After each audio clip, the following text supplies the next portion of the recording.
It was a Tuesday morning, the kind of morning where nothing should go wrong. Birds chirping, sun out early, and my coffee was still hot when I stepped out of my house.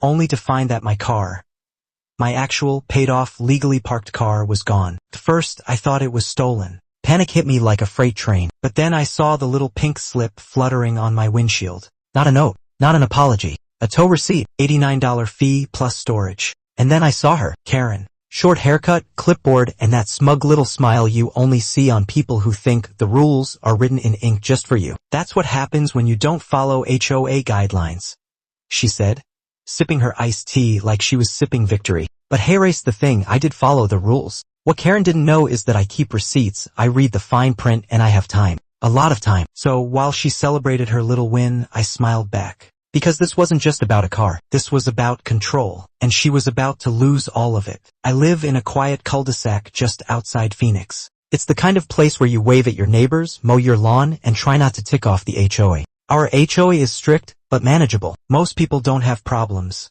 Until Karen got herself elected to the board last spring. The moment she took over, it was like the neighborhood transformed into her personal kingdom. Overnight, rules that were guidelines became gospel. She walked around with a measuring tape, left citations on people's doors, took photos of recycling bins that weren't aesthetically aligned. At first, it was laughable. Like, who even cares if someone's lawn gnome is 3 inches taller than regulation? Then it got real. I parked my car, a completely normal 4-door sedan, in the same curbside spot I've used for the past 3 years. Never had an issue, until Karen declared it was not within the designated vehicle alignment zone. She didn't talk to me, didn't leave a warning, just called the tow company. Cold. I confronted her the next day. You had my car towed? It was obstructing visual continuity. Visual what? The HOA manual states. She quoted page numbers. I quoted the actual rules. She didn't care. That was the first time I realized this wasn't about rules. This was about power. And the worst part?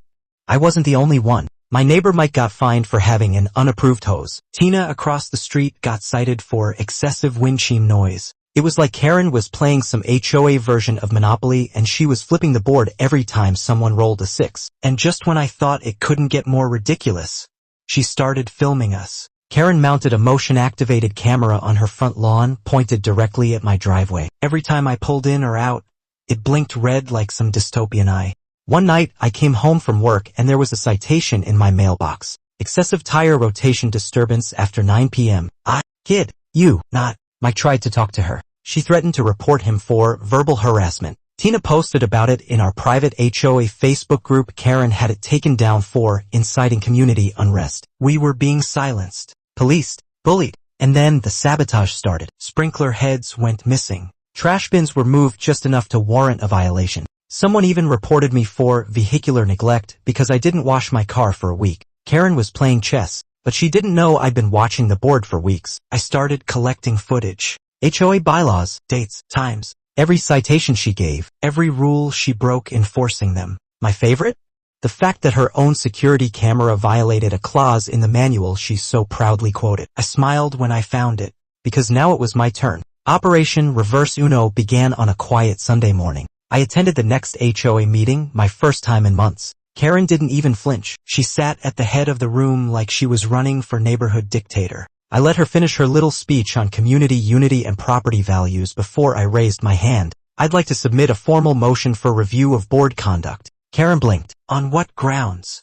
I dropped a folder. 38 pages. Photos, citations, violations. You've been enforcing non-binding guidelines as regulation. You've issued punitive actions without board approval. And, according to Bylaw 7B, your security camera constitutes a surveillance breach. The room went silent. Then gasps, whispers. Tina's mouth actually dropped open. Karen tried to speak, but I wasn't done. I'm also requesting a vote for removal on grounds of procedural abuse and community harassment. The board, composed of 5 members, not just Karen, was shocked. Turns out none of them knew she was acting solo. That calm confidence?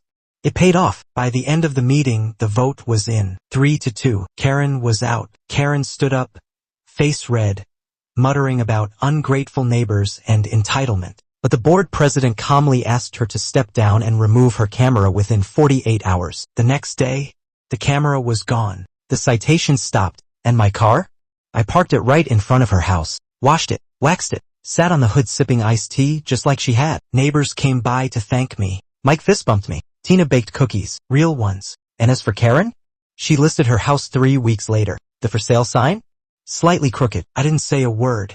There's something deeply satisfying about watching power trip over its own rules. I didn't yell. I didn't break anything. I just played her game better. So yeah, $89 was a cheap price to pay for watching Karen go down in flames. Worth every penny. If you've ever dealt with an HOA tyrant or had a Karen try to run your life, tell me in the comments. I want to hear your story. And if you made it this far, comment "Justice served." Don't forget to like, share this with a friend who needs a win today, and subscribe for more real stories of everyday revenge served cold. Because sometimes, the best clapback is just showing up with receipts.